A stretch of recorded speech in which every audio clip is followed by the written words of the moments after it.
आज के लेक्चर में हम पढ़ेंगे कोऑर्डिनेट ट्रांसफॉर्मेशन। कोऑर्डिनेट ट्रांसफॉर्मेशन क्या होता है और हमें इसकी ज़रूरत क्यों पड़ी। तो कोई भी चीज़ पढ़ते हैं तो सबसे पहला क्वेश्चन ये आता है, व्हाई वी स्टडी, क्यों पढ़ रहे हैं। तो पहले तो ये पढ़ लेते हैं कि कोऑर्डिनेट ट्रांसफॉर्मेशन होता क्या है। तो कोऑर्डिनेट ट्रांसफॉर्मेशन वो इक्वेशन होती है जो एक पार्टिकल के मोशन को दो डिफरेंट रेफरेंस फ्रेम में रिप्रेजेंट करती है। जैसे कि the equation describe the relation between the observation of the same event taken in two different reference frame are called transformation equation। ऐसे इक्वेशंस जो पार्टिकल का मोशन दो, जैसे कि एक पार्टिकल है, दो अलग अलग दो, अगर अपन रेफरेंस फ्रेम चेंज करते हैं तो उसका ऑब्जर्वेशन या मोशन की जो इक्वेशन होती है वो चेंज होती है।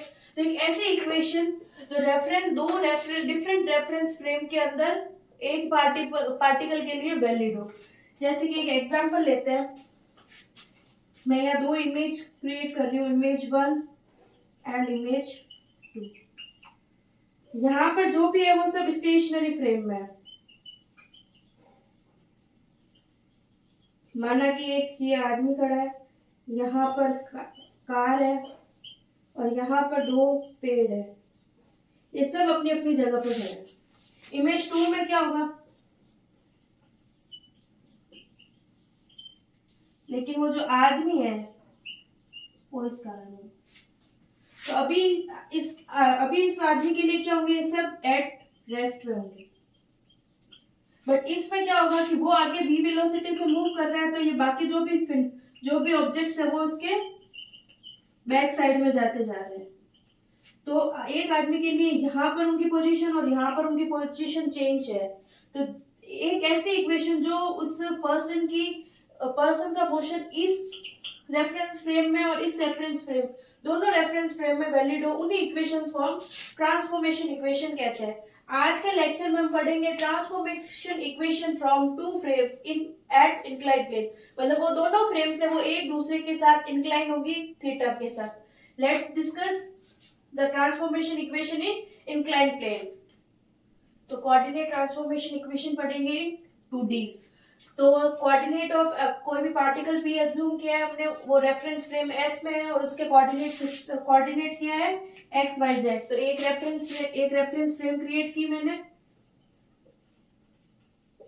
इसको नाम दे दिया S, और यहाँ पर कोई भी पार्टिकल P है इसके S में कोऑर्डिनेट्स है x y z। फिर एक अनदर रेफरेंस फ्रेम हमने एज्यूम की जो कि थी S डैश, वो इस तरीके से कि थी कि थीटा एंगल इंक्लाइंड हो और उसका ओरिजिन और जेड एक्सिस है वो कोइंसिडेंट करे इन बोथ रेफरेंस फ्रेम। तो और उस पार्टिकल P के coordinate S dash reference frame में होंगे x prime y prime z prime. तो हम एक और करेंगे, जेड एक्सिस है वो सेम रहेगी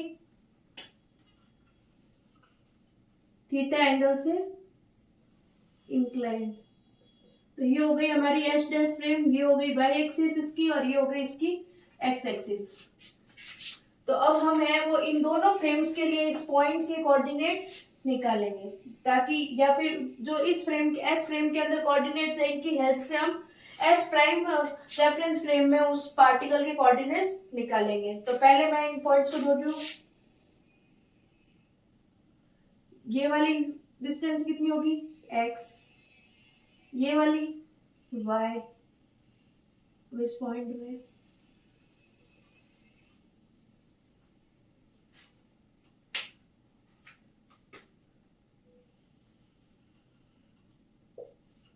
d नाम ले दिया,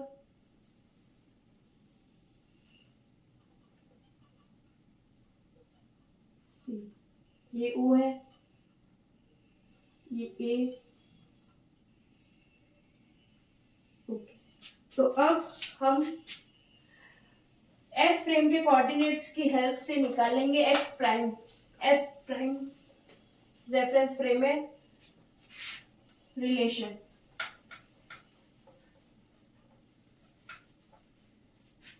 ये क्या होगा एक्स प्राइम और ये होगा हमारा वाई प्राइम। तो P D is equal to क्या, x prime is equal to क्या होगा, P D equal to O C, y prime equal to क्या होगा, O D equal to P C. अब हम एक ट्रायंगल कंसीडर करेंगे। अब मैं क्या कर रही हूँ, एक परपेंडिकुलर ड्रॉ कर रही हूँ।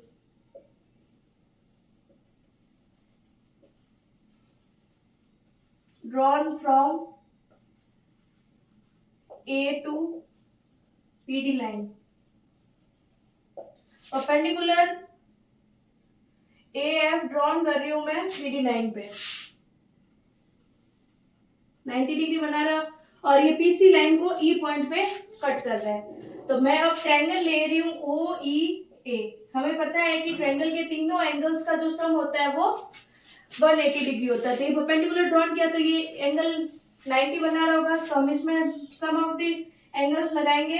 तो angle O E A plus angle E O A plus angle E A O equal to 180। तो एंगल ओ ई ए 90 है, ई ओ ए है वो थीटा है, एंगल ई ए ओ, तो एंगल ई ए ओ आ जाएगा हमारा 180 माइनस 90 माइनस थीटा, तो आ जाएगा 90 माइनस थीटा। तो ये रही हमारी इक्वेशन फर्स्ट, जिसमें एंगल ये वाला आया है हमारा 90 माइनस थीटा। ठीक है, अब हम ट्रायंगल ओ ई ए की बात कर रहे हैं। इसके अंदर हम इस थीटा के लिए कॉस फंक्शन लगाएंगे। तो O E upon O A is equal to cos theta. तो ओ ई हो जाएगा, ओ ए की वैल्यू क्या है, एक्स, तो ओ ई की वैल्यू आ गई हमारे पास x cos theta, equation number 2। इसी ट्रायंगल में A E upon O A equal to, ये परपेंडिकुलर अपॉन ले रहा है तो आएगा साइन थीटा। तो ए ई की वैल्यू आ जाएगी, ओ ए की वैल्यू क्या है हमारे पास एक्स, तो ये आ जाएगा हमारा x sine theta, equation number 3। तो अब हम लेंगे अगला ट्रायंगल, जो कि हमारा है ट्रायंगल ए एफ पी। तो हम इस वाले एंगल को मेजर करने की कोशिश करेंगे। तो ये एंगल कितना है, तो टोटल ये वाला जो एंगल है वो क्या है 90 degree. Angle P A O कितना है 90 डिग्री।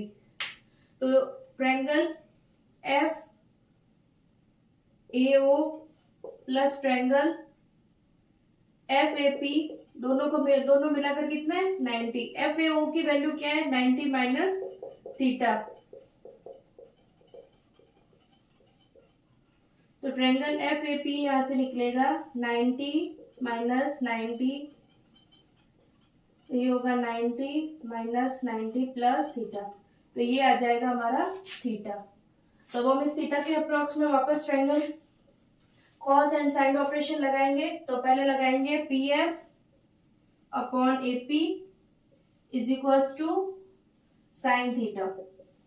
तो पी एफ एपी की वैल्यू क्या है हमारे पास, ये एपी क्या है हमारे पास y, तो ये आ जाएगा y। तो पी एफ की वैल्यू हमारे पास क्या आ जाएगी y साइन थीटा। ये हो गई इक्वेशन नंबर 4। वापस लगाएंगे इसके अंदर। तो A F upon AP is equal to cos theta.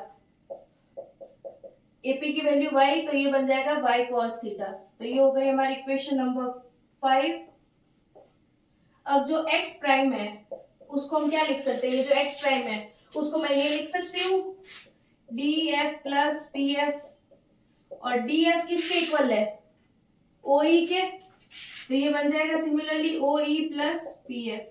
O E की वैल्यू हमने निकाली थी x sine theta, x cos theta, और पी एफ की वैल्यू हमारे पास है y साइन थीटा। ये हमारे पास आ गई हमारी x प्राइम की वैल्यू, इक्वेशन नंबर 6।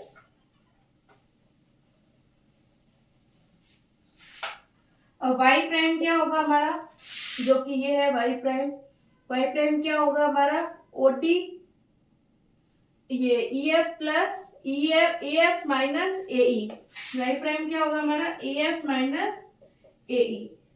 तो ए एफ की वैल्यू हमारे पास क्या थी, y cos theta minus x sine theta, A E की वैल्यू। तो ये आ गई हमारे पास वाई प्राइम की वैल्यू।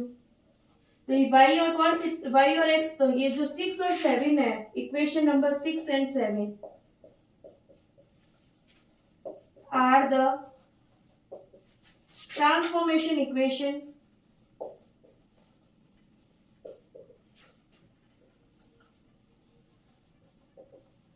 for inclined plane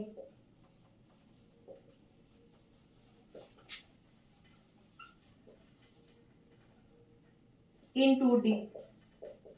तो ये तो x प्राइम और y प्राइम क्या है,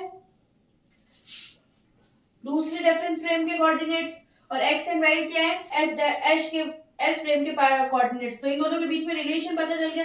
अगर हमें एक फ्रेम के पार्टिकल की पोजीशन पता है तो हम दूसरे फ्रेम से उस पार्टिकल के कोऑर्डिनेट्स इन इक्वेशंस की हेल्प से निकाल रहे हैं। तो z एक्सिस थी वो कोइंसिडेंस थी, तो z एक्सिस के जो कोऑर्डिनेट है वो दोनों फ्रेम्स में क्या रहेंगे, सेम रहेंगे। तो ये हमारा आज का छोटा सा डिस्कशन था कि ट्रांसफॉर्मेशन इक्वेशन जब हमें एक फ्रेम के पार्टिकल के कोऑर्डिनेट्स पता है तो उनकी हेल्प से दूसरी फ्रेम से उसी पार्टिकल के कोऑर्डिनेट्स कैसे निकालेंगे, और जब जो दोनों रेफरेंस फ्रेम है वो थीटा एंगल पे इंक्लाइंड हो। आज हमने पढ़ा था 2 डायमेंशन में, कल हम पढ़ेंगे coordinate transformation equation in 3 dimension. Thank you.